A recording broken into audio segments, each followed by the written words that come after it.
Hi there folks, welcome back to Rich Reviews. So today is day 4 of the Virginia Film Festival. I just got out of seeing the latest from Noah Baumbach. Yes, Noah Baumbach is back and he has done Marriage Story here for you folks. Now, let me confess, I am not the biggest fan of Noah Baumbach, and I remember the first film that I ever recall him making was The Squid and the Whale. I happen to like that film. But then he made Margot at the Wedding, Greenberg, which I just found myself thinking, oh boy. Then he made Francis Ha, then he made While We're Young, then he made Mistress America, and the only other film that I liked of his was De Palma, although I did happen to catch Meyerowitz Stories, which I truly think is quite interesting at times, although do I think it's truly effective, I don't know. This time around, he's back analyzing his own marriage because in The Squid and the Whale, he analyzed his parents' marriage. And trust me, dear folks, if your father is Jeff Daniels, congratulations. And this time around, I guess he was married to Jennifer Jason Leigh, that he got divorced several years back. Nicole and Charlie, played by Adam Driver and Scarlett Johansson, play a married couple. When we first see them, and they describe what they like about each other, what they think are the negatives about each other, and we come to realize, oh yes, they're in group therapy. She's angry at Charlie, and she won't read her things that she likes about him. Obviously, with Nicole, it's sort of like she cares a little bit too much because she was telling this one person, oh, I signed up for your group thing, and I never heard back. And obviously, they're in the New York theater scene together, and basically, considering that they're getting divorced, basically the whole theater group gossips, and they gossip correctly.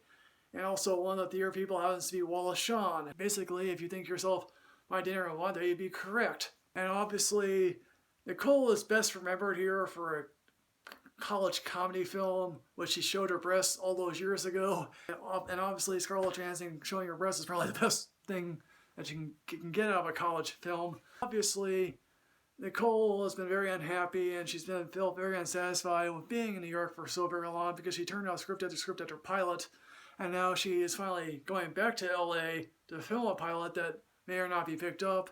That's the nature of television business. You just shoot pilot after pilot after pilot and see which one works, which one doesn't work. And obviously, Charlie is basically a New Yorker at heart, even though he wasn't born in New York. And obviously, there are some digs at New York. It's sort of the jokes that Woody Allen made 20 some odd years ago, and how basically they were like, yes, Los Angeles has space, New York doesn't. They obviously want to keep the lawyers at bay because nothing tells you how bad a marriage is ending by how much the lawyers get involved. Now obviously Nicole hires the Laura Dern character, obviously, and she's one of these high-priced attorneys to a certain degree, and she really wants to go after Charlie, even though Nicole really doesn't want to. And obviously what Charlie ends up doing is he has to go searching for a lawyer because Nicole went there, and I don't know if this is actually true, but if one spouse goes to one lawyer but doesn't get represented, the other spouse can't necessarily be represented by them. And so Charlie happens to be represented by two lawyers at any certain point. One played by Alan Alda, who's the fatherly type to a certain extent. He obviously knows that this divorce proceeding wants to remain civil, and obviously Adam Driver is just chomping at the bit. Clearly, Charlie has some egotistical issues at hand. And then, of course, he goes to Ray Liotta, and he's basically like, yes, we'll make your wife seem out to be the worst person in the world here. I remember once watching a YouTube video that was about divorce lawyers and how divorce lawyers are like, yeah, the moment you step into my office, you know you're getting a divorce. Don't go into marriage thinking that you are going to divorce. And basically, most people who stay miserably married are just miserable.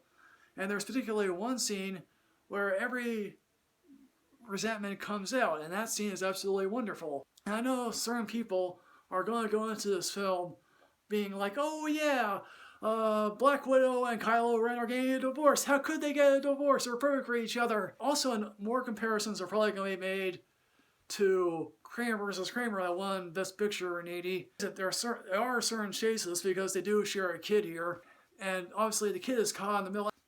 There's no more heartbreaking thing than knowing that your parents are getting divorced. Obviously, there's one scene in which Charlie and his son have 2 different Halloweens, and obviously one Halloween with his mother is like he pours out all his candy, and when he comes back with his dad for Halloween the second time around, see how much candy he gets. Halloween is always a couple of hours in the evening, not a whole night basically. You get a moment with, I don't know what this call it, a social worker, but a person to observe them, how they interact with their kid.